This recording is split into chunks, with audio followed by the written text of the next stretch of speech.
Greetings and welcome back to Old Ways Rising Farm and our fall potato patch, which is now ready for harvest. These potatoes went down a little bit early this year. They went down about 3 weeks ago and I just haven't had a chance to get out here and harvest them. When you're planting potatoes, you want to wait until the plant goes all the way down to the ground before you harvest it. What's happening is that as the plant starts to senesce and get ready for the fall season, it is going to take all of the water and all of the easily liberated nutrients from the leaves and the stems, translocate that down to the tubers, and store that nutrients for next year. Remember, the potato is a perennial. It's a tender perennial, but it's a perennial nonetheless. The whole reason it produces a tuber is because it's planning to use that tuber to start its growth next year. Now, of course, we will save some tubers and allow them to do that, and we will eat some tubers. But that's what the plant is thinking, right? It's going to store that nutrient. Commercial growers will use a defoliant and spray down their fields when they're ready to plant and force them all to senesce on a certain schedule that is convenient for their harvest schedule, right? I don't do that. I let them go down naturally. Now, we had an exceptionally dry year. I consider this garden overall a success because my double dug gardens did better than any of my unamended gardens.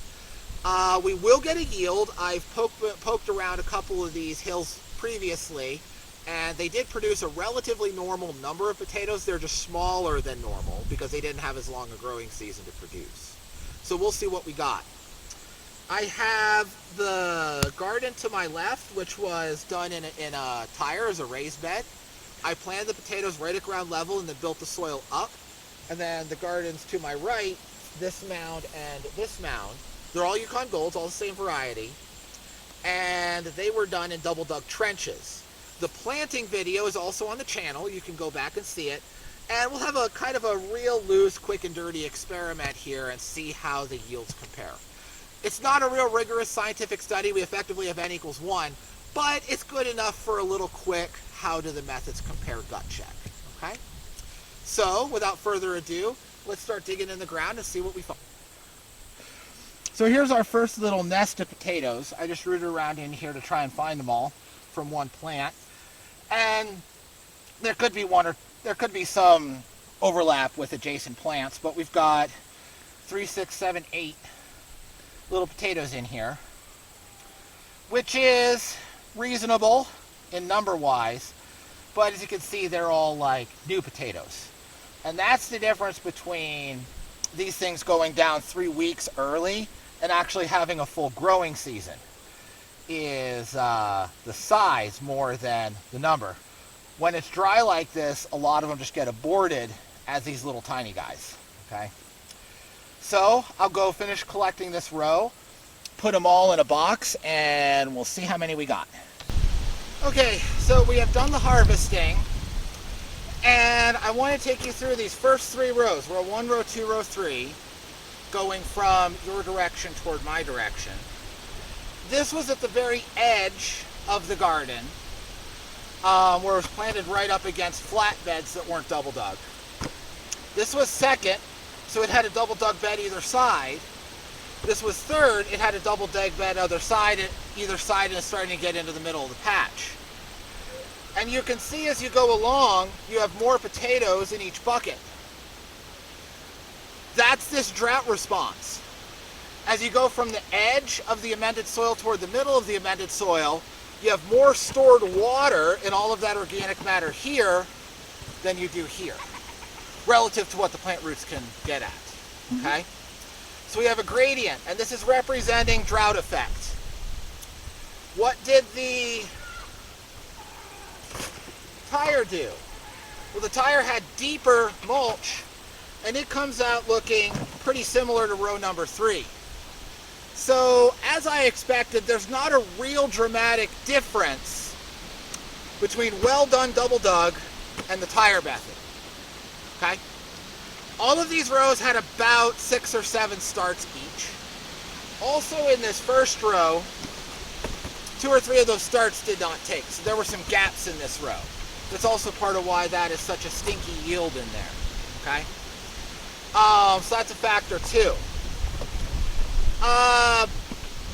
If I dump all of these together, we have about 1 flower pot full, just shy of. Great, so we did get a yield. It's not what I was hoping for. It's not a great yield, but doing the double digging and the deep mulch did produce a substantial crop for us. This was not a waste of effort, okay? This is more potatoes than I used seed potato to start this entire big long patch, and we've only harvested about 1/5 of the patch at this point, okay? Also, these Yukon Golds are not noted to being a real high productivity, stress tolerant variety of potato. So I expect I will have better yields from some of the other potatoes further back. My conclusions as to which method is better, I think they're equivalent. I think what I see here supports my preconceived notion, loosely supports my preconceived notion, very loosely. I'm not going to do any more tires. I hate tires. Also, in reflecting on the harvest, these trenches, I mostly just harvested with my hands. I had to use the shovel a little bit to cut some of the sod that's grown in the 3 weeks since the plants went down on either side of the row, but I just was able to get these out by rummaging around with my hands. The tire, I had to dig every last spoonful of soil out of that tire and wheelbarrow it off. So it's 3 times the work to harvest from the tire as it was the rest of the bed. So would it be more fair to repeat this experiment in a year that's not a drought year? Yes. You go ahead and do that yourself. I'm not messing with the tire again. You got your results. Now, there's more comparisons that I want to show you here. I planted a potato patch for my family exactly the same way I did these double dug trenches down in Pennsylvania where they had a less severe drought. While my potatoes went down 3 weeks ago, their potatoes are in the process of going down and won't be ready to harvest for another week or so. So they have an extra 1.5 months of growing season on those spuds. I'm going to just sit on this footage for now, wait till theirs are ready to harvest, and then I will show you what those beds look like in a properly double dug setting. Exactly the same method because exactly the same person did it. And we'll compare those results with these. See you then. If you're enjoying this potato video, I'd be most grateful if you gave it a thumbs up so the YouTube algorithm knows you're enjoying it and will show it to others. I wanted to bring you here to the potato patch that I planted for my family down in Pennsylvania, just for a little bit of comparisons. Down here they had an extra about 3 rains in the middle of summer. They were still under a severe drought, especially relative to the area. But that little extra rain was just enough that the double digging method was able to compensate for it and store enough water that they made it the whole season. So these potatoes were planted exactly the same as the ones up in New York that I showed you in the previous clips. And I know that because I planted them. I planted both gardens with exactly the same methods. But these had an extra 1.5 months of growing season because they did not senesce early. Ours senesced prematurely. These rows are approximately the same length, maybe a smidgen longer by like 1 potato start, but still we're at 6 or 8 seed potatoes per row. Mine were 6 or 7 seed potatoes per row, so not a huge difference. And you can see the results. Each of these buckets, these are 3 individual rows. These are the exact same buckets that I used in the previous video clip. I brought them down so that you could have the better comparison. And each row here produced about as much as 2.5 rows of mine. So that's a much better yield. And this is still under drought stress, but this really shows just how good double digging is in mitigating drought stress in your garden plants.